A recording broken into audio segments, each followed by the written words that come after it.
Welcome to Sports Playback, the show that brings you the best highlights, scores, and matchups from all your favorite Centinela Valley schools. Lawndale losing or Hawthorne, we've got them all. Counting down the regular season with you, I'm Karen Breit. Let's get to it. With just 1 week left in the regular season, we've got one local team fighting to stay on top, another fighting to stay in the postseason conversation, and one that's just trying to avoid that dreaded last place label. But first, let's take it back to Friday night.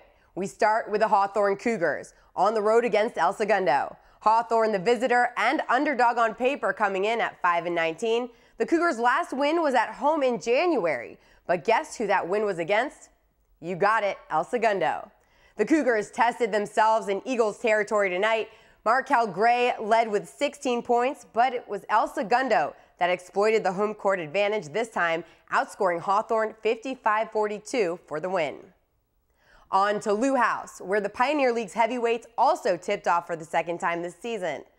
First time around, it was Lusinger with a more than comfortable 74-49 win, but this time they'd be sans the still injured Devin Newton, so basically it's a totally different matchup.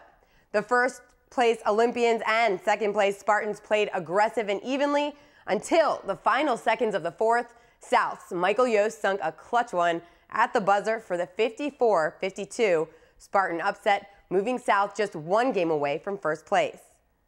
We fly high to the Cards' Nest now for an Ocean League matchup just as epic. Number 2 Lawndale hoping to hand number 1 Beverly Hills their first league loss. This game chock full of talent, 4 future D1 athletes on the court tonight. In the first, Lawndale up 1. Chimezi Metu sets the tone. This Trojan commit is all business. Second quarter now, Beverly Hills on the attack, run into a roadblock, and it's a quick Lawndale transition. DeAndre Snedecor drains it, bumping the lead up to 9. As the first half winds down, the Normans claw their way back with that 3 from Trevor Berger, but the Cards aren't satisfied. Snedecor tosses one in for 2 of his 14 of the night, and the slim 27-25 Lawndale lead into the half. Third quarter, Beverly Hills playing together, splits the D. Future Arizona Wildcat Chance Comanche up and over. Another from Jalen Sands chips away at the gap, but it's the Cards with a 41-45 advantage to end the quarter.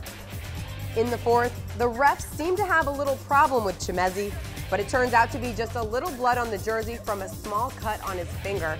Not a problem. He swaps out for number 11 and checks back into the game.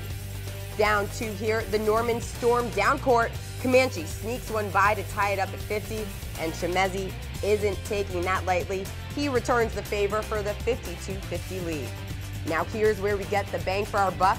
Tied at 54, Chimezi sinks the go-ahead, and it's looking good for Lawndale, up 56-54 with less than 30 seconds to go. But on the inbounds, Chimezi gets caught throwing a retaliation elbow, and the refs aren't about to let him off, giving him the technical. Ryan Manucheri, ice cold, sinks both free throws, sending the game into overtime.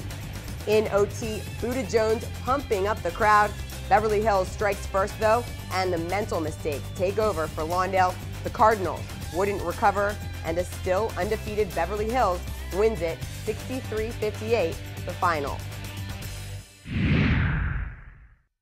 The Ocean League action continues tonight. Hawthorne heads to Culver City. These two teams have just 1 league win apiece and will fight to stay out of last place. Can Markel Gray and Davion Lee keep their squad on track for all 4 quarters? Will Cesar Arazo continue to excite with those timely 3-pointers? Still number 1, Lusinger hits the road tonight to challenge the 3rd place North Saxons. Will tonight mark sophomore Devin Newton's return to the court? Can the Olympians bounce back from last week's last-minute home loss?